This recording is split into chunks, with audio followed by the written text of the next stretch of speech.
Godfrey says, "When will you be God-free?"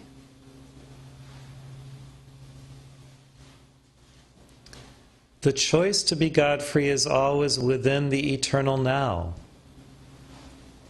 because freedom manifests through a series of decisions where we are guided and goaded to unleash from within ourselves the God light of our true selfhood. If we choose every moment to be in the light of God's presence, then we are free in that moment, and every free moment connected to every other free moment creates the stream of freedom that we desire to live within in eternality. Yet, if in any moment we are less than free because we have chosen to enthrone the lesser self rather than the divine self, then those unfree moments interrupt that stream and dam the flow of the radiance of freedom within us. The choice is always now to be free in God. And if we choose every moment to incorporate the divine light into our life and to enjoy that, to revel in it, and yet not to get too caught in the human revelry of it, we will experience those intimate moments with God in the light that nurture our souls, that feed our inner being, and that do then result in that lasting, that eternal state of being, which is freedom. Beingness in God is freedom. Being outside of God is slavery. We always have a choice whether to incorporate God in our lives and therefore to be free in the presence of God's eternal light, or to shrink into the shadows of that which is separate from God, which may be enjoyable to the human temporarily, yet which has no lasting reality. It has no essence of divinity because it is a chimera. It is illusion, Maya. The things of this world are Mayic in origin because they are not born of the everlasting life of divine permanence. Yet, even in this world, as a launching point for our soul to strive and yearn for union with God, we can unshackle ourselves so that we are not grasping for straws, we are accepting what God gives and offers as a beautiful light field of that beingness. When we enter beingness within our presence, we are free to pursue the divine plan, the blueprint of our life that was fashioned from eternal substance in the beginning of our spirit. And then we are fulfilled within that divine blueprint, moving forward, ever upward in the light. If we rail against that which God created us as a son or daughter of light, if we would rather be something else, then we will discover through the great rounds and manvantaric ages of existence outside of the inner circle of God's being that it is not the greatest pathway, and that we can desire to be warmed by the fires of God's heart, close to God, one with God, rather than living on the periphery where things are cooled down, and then if we don't warm up and get closer, we get cold.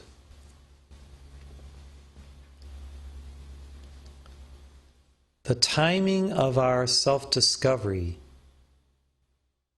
is important. And meeting cycles when cycles speak to us of our God self-realization are important.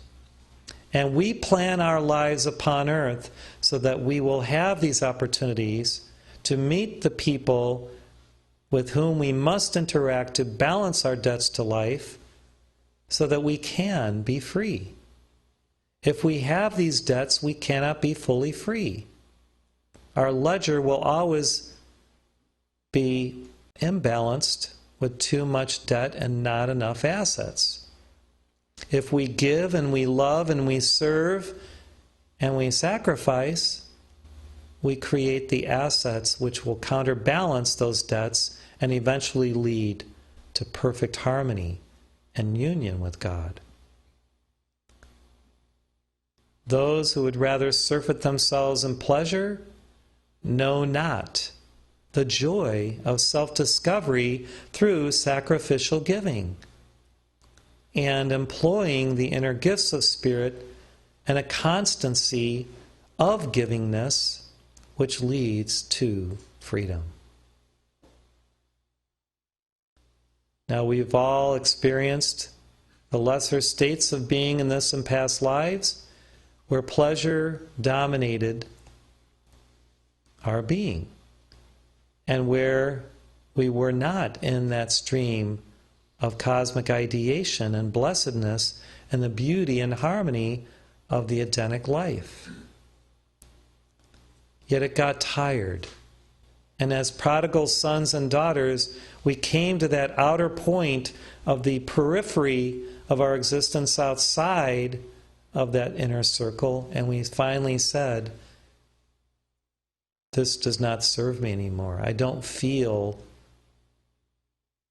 validated as who I am. And so we began the search, we began the climb, we began the holy return to oneness. And as initiates, we are accelerating that return so that we in turn can invite our fellow light workers to join us in this cosmic enterprise and raise the vibration of the earth and assist souls who are in the process of going through their metamorphosis and their resurrection and ascension. The timing of our self-discovery is crucial. And if we are focused in the present moment on God throughout our day, we will receive inspirations and intuitional blessings that will help us to maintain on the straight and narrow path that pure, directed journey to the sun. We all require rest and reprieve, and this is why we sleep at night, to be rejuvenated. Yet even in the state of oneness, through givingness and love and service, and the new type of sacrificial giving, not the old type which was to create an altar and slay animals on it, this is just the offering of self. This is the true type of sacrifice. Even in this, we are served by the divine hand. When we give, we receive. When we serve, we are served by the angels, the cosmic masters, the divine beings. It is a law that whatsoever we sow, we shall reap, because this is what balances the cosmos. If it were not so, the cosmos would be a kilter and we would have complete chaos and there would be complete destruction. To balance the cosmos, we have to understand the laws of unity within us, the shadow self, the real self, resolving the conflict, and actually coming into the unity field of beingness where there is no more duality. There is no more good and evil from the human vantage point. There is only good with a capital G, which is light, beauty, and God's graces. Yet, from the human vantage point, the turning of this dualistic state within our sphere of being no longer holds sway because we are tethered to that point of pure light of our presence.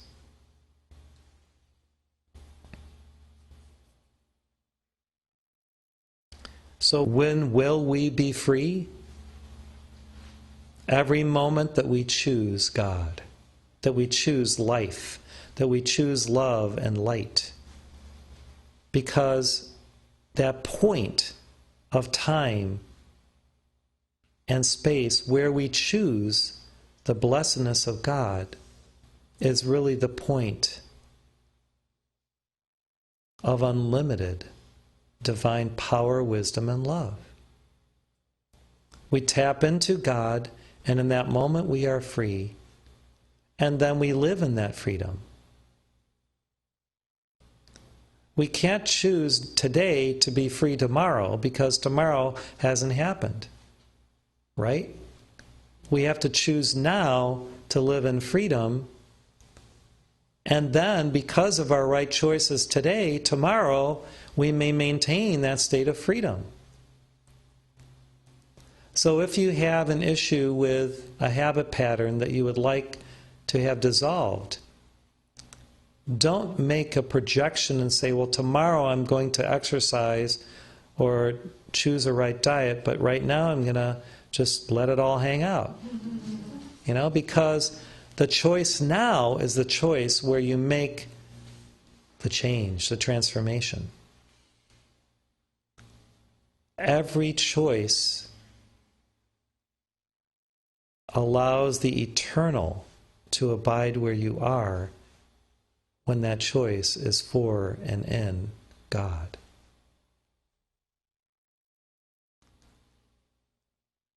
Yes, we may have our treasure maps, our vision boards, and our alchemies that we are working on, and they are great because the way time and space on Earth works, we have to connect all these days, and we can't do everything in one day or everything in 1 hour. Yet, even within this day and this hour, if we are focused with laser-like concentration on the divine, we draw such a tremendous energy field of this power of the presence that in the twinkling of an eye can transform us. And we are free from our past. Would you be free from your past? Yes. Okay, what of your past do you not desire any longer? You don't have to say it. We all have been there, right? So don't even go there in your thought process to consider all the things of your past, the dramas of your past that have not served you any longer, because going there in consciousness recreates it. I've had many, many discussions with heart friends, and this is David speaking now, not Godfrey, where people like to revolve the past and bring up these traumas, these issues, these dramas with relatives and people that have wronged them, abused them, you name it. And what are they doing? They're not living in the now of their presence. They're recreating the past. And I've done it myself, I know. So, if we choose the eternal now and to be focused on the light, that light will be so bright that it consumes the edge of the emotional charge of the past so that it has no more sway over you. It cannot entrap you and keep you bound to that matrix that you temporarily allowed yourself to live within, which you now choose to let go of and release and transmute, right? So you may hear me on behalf of your higher self, on behalf of my higher self, our higher selves, chide you a little bit if you start revolving the past and recreating things, or talking about someone in a negative way. They may have acted that way before, but they may not be that way today. They may have improved and you don't know what's going on in their mind, their heart, their being. So don't judge and recreate your perception of them as imperfect or dark or whatever, because God's grace may have just found them and they're saved. You know, in Jesus or somebody else's presence, right? And you don't know it. So give them the benefit of the faith. You know, give them the benefit of the faith, not the doubt, the faith. And allow them to be who they are, unencumbered by your perception or matrix that you project over them. Because your matrix of someone else is imperfect is a binding force to you more than to them, right? And forgiveness frees us more than the other person. So forgive and hold the field of perfection and beauty and harmony and grace for every person, especially your parents, your children, your spouse, heart friends, co-workers, because this is where the action is. Close to home. Close to home. The people that rub us the worst, if we want to classify it, are the people that we have the closest associations with. Right? Because we know them so intimately and we love them so much, and when we feel like they're doing something that doesn't serve us or they don't understand in that moment, oh boy, all the fire of our inhumane self seems to come out of the solar plexus, and we say things that we regret. Or we think things, and if we have a little more control, we still think them, but we may bite our tongue, and we have to get to the point where we don't even think them. We just let it go right through us. If somebody does something like have too many spoons on the table, it's just, we just let it go right through us. I mean, it's okay. Give them more spoons. Play pick up spoons instead of pick up sticks, and have fun and make it a game. Or, in my case, I love to position things on the kitchen counter in a certain way so everything's geometric and beautiful. And then somebody comes and puts them away and, oh, there's my fun gone. So we all have our little habit patterns and our pet peeves. So put your pet peeves right here in a row, right in front of you right now. All your pet peeves. Okay? These are binding, limiting, non-freedom matrices. Your pet peeves. Because they bring out the worst in you and the reactivity in you, right? So put them all in front of you right now. Okay, now take out a bazooka or a flamethrower or something, or if you like a Kuan Yin, a straw with, like violet flowers coming out of it, that's fine. I'm a man, I grew up playing war when I was a kid, so the bazookas and the flamethrowers are kind of neat. And just dissolve those pet peeves, okay? Just let them be gone. And feel the freedom that comes because you realize that they are no longer serving you. Now, what are we going to replace them with?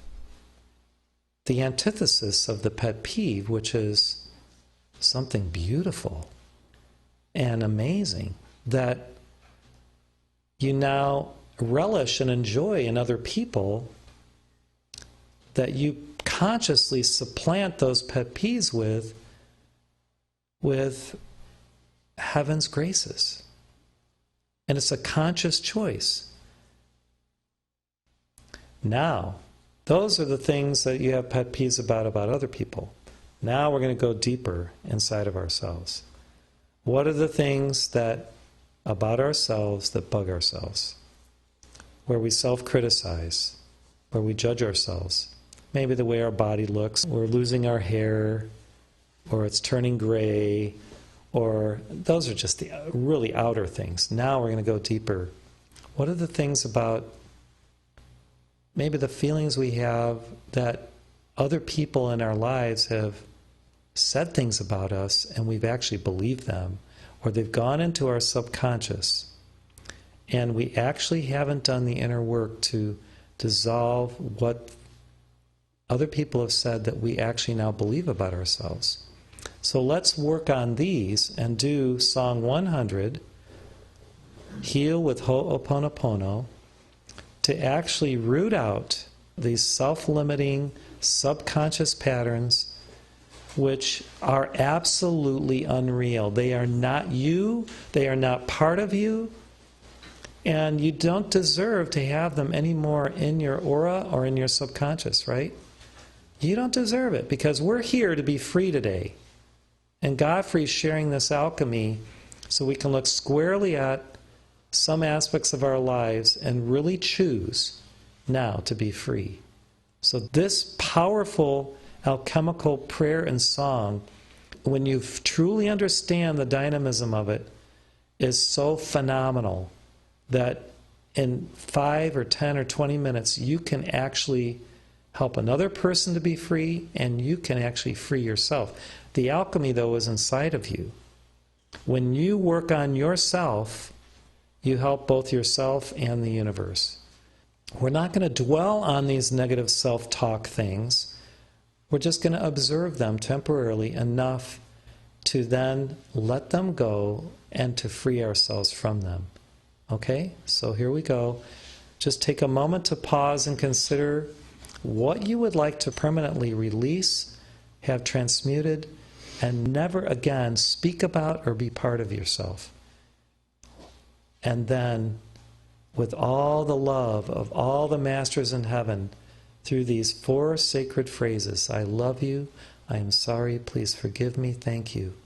We're just going to let them dissolve into nothingness. So here we go. Ho'oponopono, ho'oponopono, ho'opono, ho'oponopono, ho'oponopono, ho'oponopono, ho'opono, ho'oponopono. When a thought comes in this world and it bugs me and I get angry, to release it I make it mine. I own it so I can heal it. Hear me saying, hear me praying, aloha. I love you, I am sorry, please forgive me.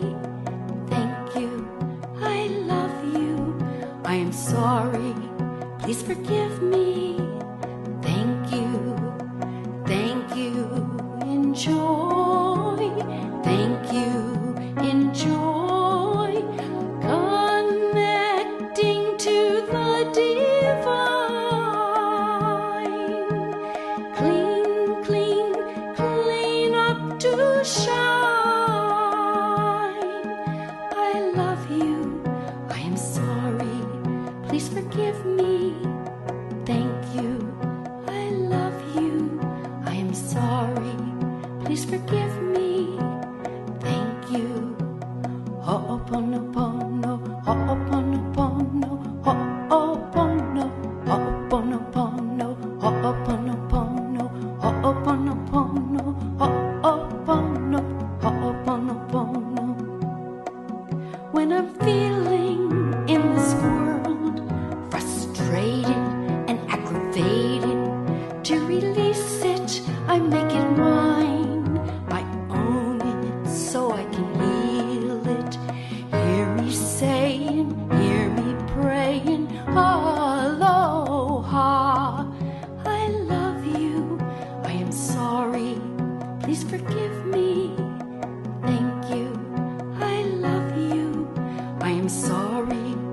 please forgive me.